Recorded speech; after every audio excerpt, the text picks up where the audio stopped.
what's up? Welcome back to yet another week here at Miami Spatula. I'm your host RJ, and this channel is all about helping you become a confident, skilled, and an empowered baker. I hope everybody's had a lovely week. For today's episode, we're gonna make something, we're gonna venture out to the European waters, if you will, and we're gonna make an Irish apple tart. My boyfriend's Irish, so this tart is as per his request, but full disclosure, I've never actually been to Ireland, so I've never had the original version. But this is as per whatever he's told me about it so far. So if you're Irish, don't pull me up on the authenticity of this. I don't think this is 100% authentic. But you know what? We're gonna have a crack at it and it's gonna be delicious. So let's get started. So first up, we're gonna start making our pastry. Now this is the confusing part because they call it an apple tart, but actually it's an apple pie because it has that lid on top of it. So it's not really an open tart. But you know what, that's what they call it. I've had several discussions about this with my boyfriend, but whatever. We're just gonna call it a tart, but it's actually a pie. Anyway, we're gonna make our pastry dough first, and this is kind of like a pie dough. It's not really a tart dough, but you know what I mean. Anyway, so when we're gonna make our pastry, it's extremely simple. So this is a really flaky pie dough style pastry. Again, I'm not sure if that's authentic, but it's what I've been told, so I'm just gonna roll with it, okay? So super simple, only 4 ingredients, 5 if you count water, but yeah, extremely straightforward. We're gonna do something called the cold method, wherein we rub our cold butter into our flour and then we add in the water. This honestly is my preferred method of making pie doughs, tart doughs, any type of dough that don't require a lot of working. Using the cold method is a lot fail-proof as compared to just creaming your butter and sugar together. So I've got my plain flour in. To this I'm going to add cold butter. So I've just cubed my butter and I stuck it in the freezer because it's a bit hot here, and it's just a good idea to start with extremely cold frozen butter. You're going to retain that flakiness a lot better. So butter in. I'm going to add my sugar and just a little bit of salt, just a pinch. And I'm just going to use a paddle attachment and get started. If you want to do this by hand, by all means, it's extremely simple to do this by hand. If you're somebody whose hands tend to get really hot very fast, maybe use 2 forks or a pastry cutter if you have one, and just sort of rub the butter into your flour. Now, because this is a pie dough and not a regular tart dough or a pâté sucré or something like that, we don't want breadcrumb consistency, meaning we still want good chunks of butter visible in our pastry dough. So we're not gonna sort of work it too much. We still want like pea-sized butter chunks in there because that's what gives that flakiness. So I'm gonna show you what that looks like and when we're ready to add our ice water. So I'm gonna start this on speed 1. Okay, so let's stop this. This is ready to go. Most of the butter is combined, but there's still these big chunks of butter in there, and that's exactly what we're looking for. We don't want all of this to get combined and all become like breadcrumb, but we still want some chunks of butter in there. So this is good. I'm gonna start streaming in my cold water. So while that's still running, and once it's combined, we're gonna stop. We don't wanna work it too much in the mixer. I'm gonna work it with my hands on my bench instead. Let's get our dough out. And you can see it looks very scruffy, and that's completely fine. I'm gonna use my hands and the scraper to just sort of bring it together. The trick to making a really flaky pie dough is to work it as little as possible, because we want to keep the butter as cold as possible, and we don't want to mix it too much because we don't want the gluten to start developing in our dough. So that's why we don't want to work it too much. And you literally just have to bring it together. It doesn't matter if it's not smooth. That's not what you're looking for. You just want to bring it together. That's it. So no matter how scruffy it looks, it's all good. We're gonna roll it out. So this is good. I'm just gonna cover this with cling wrap and then we're gonna rest it before we roll it out.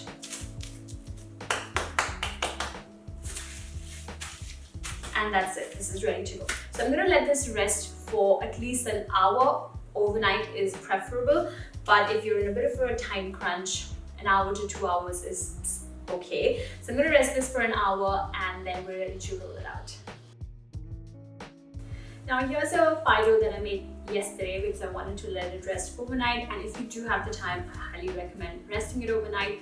Pastry really benefits from resting. That's the whole trick behind making good pastry, is to just leave it alone, don't touch it. So that's why it's ideal if you do let it rest overnight. Anyway, so this is the one I made yesterday and we're gonna roll this out now. But before we roll this out, I'm just gonna divide this in half. We'll leave one for the top and one for the bottom, like the lid and the crust basically. So really nice butter layers in there, that's good. And we're gonna roll one out now. And while I'm rolling out one part, I'm gonna put this back in the fridge just so it doesn't get warm. Okay, let's get rid of this. So I've got some extra flour in here, so I'm just gonna lightly dust my surface. Put this on the same, a little bit on top, and then I'm gonna bang it out a little bit. A little bit more dusting. I'm gonna roll this out. Always keep moving your dough.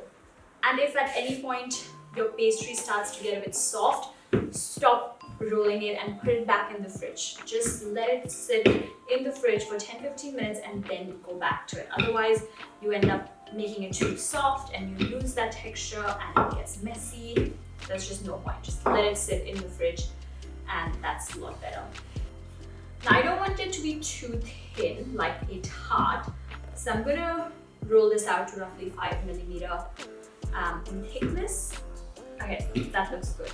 Once you've almost got to the thickness you want, just grab your mold. I'm gonna make it in a smaller ones because I don't have a big one and I kind of like the small ones.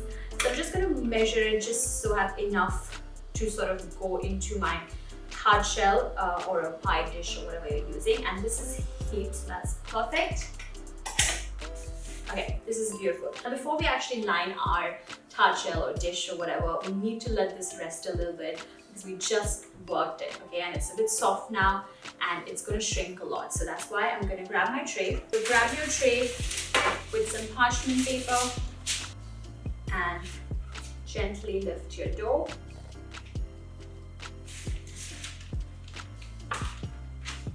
And place it on your tray. I'm gonna put this in the freezer for 10 minutes just to let it rest, let that cool and relax a little bit, and then we're ready to line our tart shell. Meanwhile, I'm gonna roll out the second piece of dough as well, and then I'll show you how we line our tarts. So my pastry has been resting for roughly 10 minutes in the freezer and we're ready to line it. So like I said, I'm gonna line these smaller tart shells. These are roughly 14 centimeter in diameter and that's what I'm using. So I'm gonna just place this on top of my pastry and we're going to cut out a circle around. So we want enough that it has overhang like that. So I'm going to cut a little bit extra. And yeah, so that should be good. And I'm going to save this bit because I do want to cut out some fun, I don't know, toppers or something for the pie dough. We'll see. Anyway, so I'm going to put this back in the fridge just so it doesn't get soft while I line my tart here. I'm gonna place my pie dough on top and then we're gonna quickly push this in. And once this is all in, I'm gonna use a pastry brush, fan it out a little bit and really push into the edges of my tart. Okay, and then we're gonna use the same pastry brush and press on the sides here.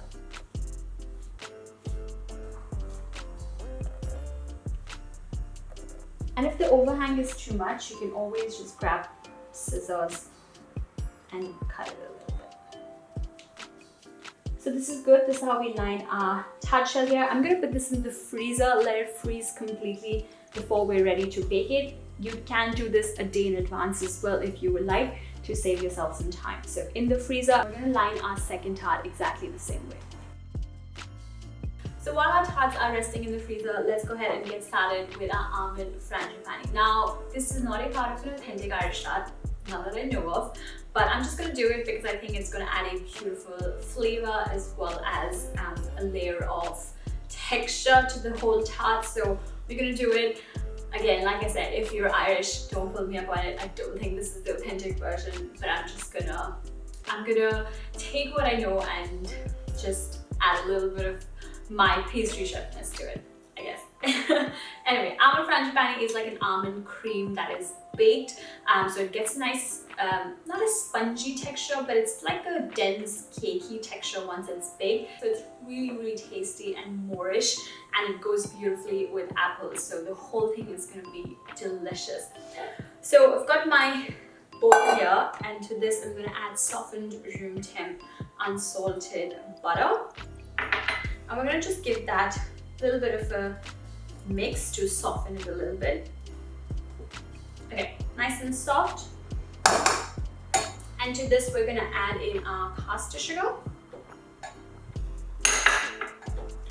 and give that a mix as well.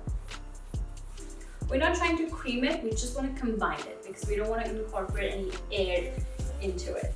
So just until it's combined. Beautiful. So that is good. And to this I'm going to add my room temp egg. Now I didn't have room temp egg, so I just put my egg in some really hot water, and this basically gives you room temp egg. So here's a quick little hack for you if you didn't know. Crack that in, and we're gonna combine that as well. It's important that all your ingredients are room temp because it helps to emulsify it, and because that makes life a little easier. I'm gonna switch to a whisk real quick. Perfect, that's good. This is just useful when you mix your eggs so that they're nicely emulsified. And to this, I'm going to add in my dry ingredients. So I've got some plain flour and almond meal at the bottom. So I'm going to add all of that in now, and a pinch of salt as well. And give that a mix just until it's combined. Beautiful. And lastly, I'm going to add a little bit of vanilla paste to this. I'm not going to really measure this. Half a teaspoon to a teaspoon. You can never have too much vanilla, so go for it. And now this is optional if you want to, but I've got a little bit of spice rum in here. Again, beautiful. But if you are somebody who doesn't drink or you don't want to use it, by all means skip it, that's fine. And again, we just want to combine it, and this is good to go. Perfect, this is ready. Our almond frangipani is ready. I'm going to transfer this to a piping bag, and then we're ready to pipe it into our tarts when they're ready. Frangipani ready to go. I've just put this in a piping bag with a nozzle. Again, you don't need to have a nozzle. I just like it because I think it's a lot cleaner and neater. But yeah, just transfer it to a piping bag, and we're going to keep this aside while I prepare my apples because I don't want them to brown while they just sit, and then we're ready to assemble our tart. So I'm using two different types of apple here. One's a Granny Smith and there's Pink Lady. Traditionally, I asked my boyfriend this and he does not know, but I think Granny Smith, he just pointed out to the green one. So I think traditionally they use this for something called Bramley, which is a type of apple, but we don't get that here. So I'm just going to use a combination of Pink Lady and Granny Smith. So this one's a little bit more tart, whereas this one's nice and sweet, so it just helps to give a complexity of flavors, I guess. I'm going to use two apples here, and we're going to have to peel them, core them, and cut them into cubes. And I'm just going to cut our apples in half, get rid of the top, bottom, I'm going to cut this into half again, and this one I'm just going to cut this at a bit of an angle to get rid of that core. Okay, once they're all cored, we're going to dice them into cubes. Nothing too small, you still want a bite to it.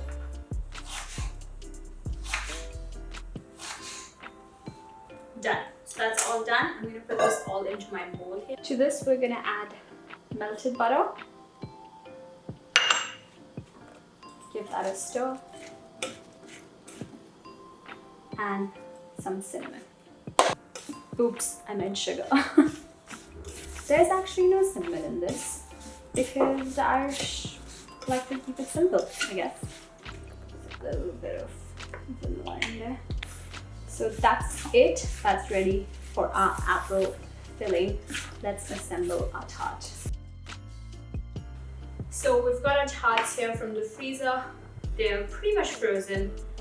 If you leave them out for 5 minutes, they tend to soften, which is great because they'll soften by the time we're done assembling them. So I've got my tart here, and to this, I'm going to pipe a layer of frangipani at the bottom first.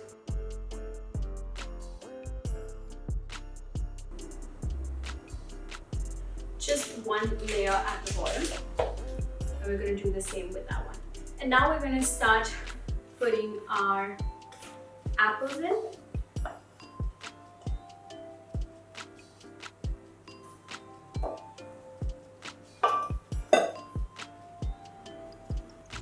And I'm just going to spread this out a little bit to get a nice even layer. And once that's done, I'm just going to trim off that excess a little bit to get a sort of even layer on top, because we're going to fold it in onto our apples. Okay, now that that's done, I'm just going to fold in that extra bit of pastry, and we're going to stick the top lid to that extra bit there. Beautiful, all done. So I'm going to put this aside and grab our extra pastry dough that we rolled out to make for the lid on top. So I've got my leftover pastry that we rolled out, and I'm going to cut the top for one of them, and then I have more scrap rolled in the freezer. So I'm just going to use a ring that is larger than my tart shell. So this is, my tart ring is 14 centimeter, and this is a 16 centimeter ring, just because we want the lid to be slightly larger, just because the apple bumps are going to shrink it a little bit. So I'm just going to cut that with my ring here. Again, it's okay if it's not completely, what do you call it, round, or it's a little scrappy. That's completely fine. And I'm gonna get my tart in. I'm gonna put that on. And just use your fingers to sort of press the top pastry onto your bottom crust so that it actually sticks. And I'm gonna do the same thing with my other tart here. So both my tarts now have a cover, so I'm going to quickly egg wash my top here.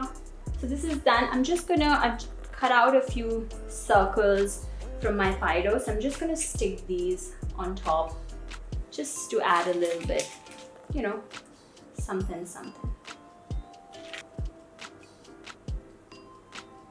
There you go, that's it. It just adds a nice design to it, why not? And I'm just going to quickly egg wash that again. Beautiful. And for this, I'm just going to score it a little bit. So I've got my paring knife here. I'm just going to use my knife to make like a pattern on it. So you don't want to cut it all the way through. We're just sort of halfway marking our tart essentially, or pie.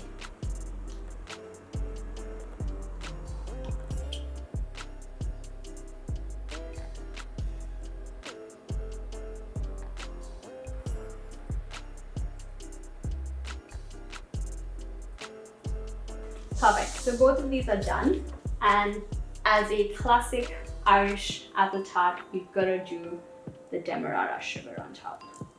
So these are ready to go in the oven. I have my oven preheating at 180 degrees Celsius, and I'm going to put this in. I'm going to start with 30 minutes and check after that. They take anywhere between 30 to 40 to 45 minutes, depending on your oven, so I'm going to check after 30 minutes. Look at that, our apple tarts are ready.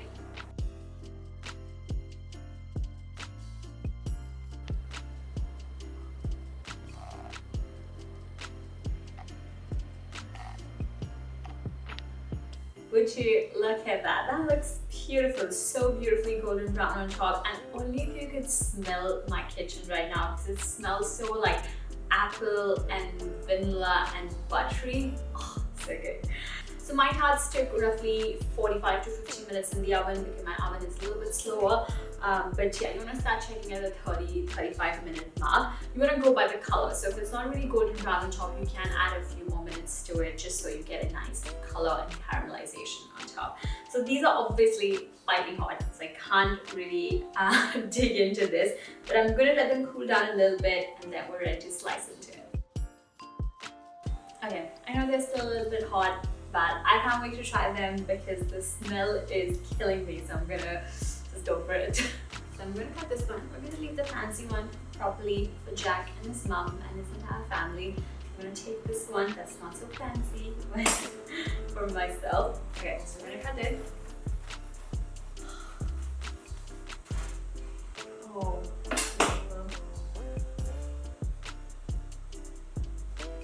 look at that. So good.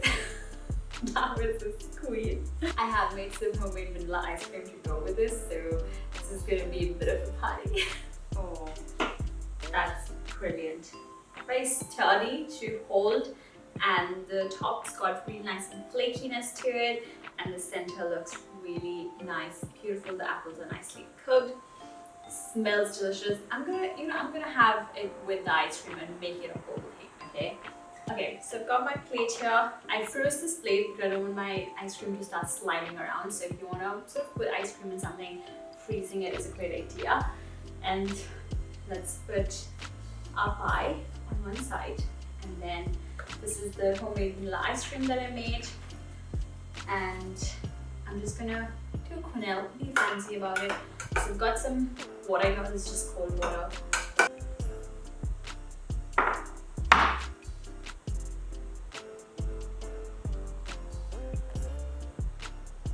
I do understand that this is a very small quenelle for a really big pie, but you know we're going to do it off camera. I'm going to slather the whole thing on. So this is more sophisticated, elegant version. Let's have a taste. Okay, you know what, I'm going to slop this a very smaller piece because that's very difficult.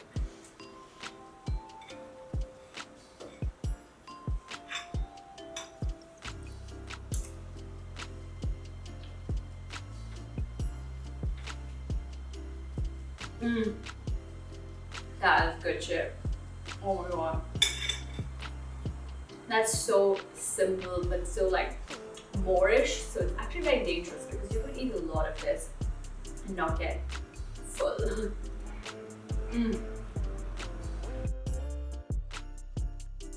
So obviously we're gonna have an Irishman actually try this. So here you go.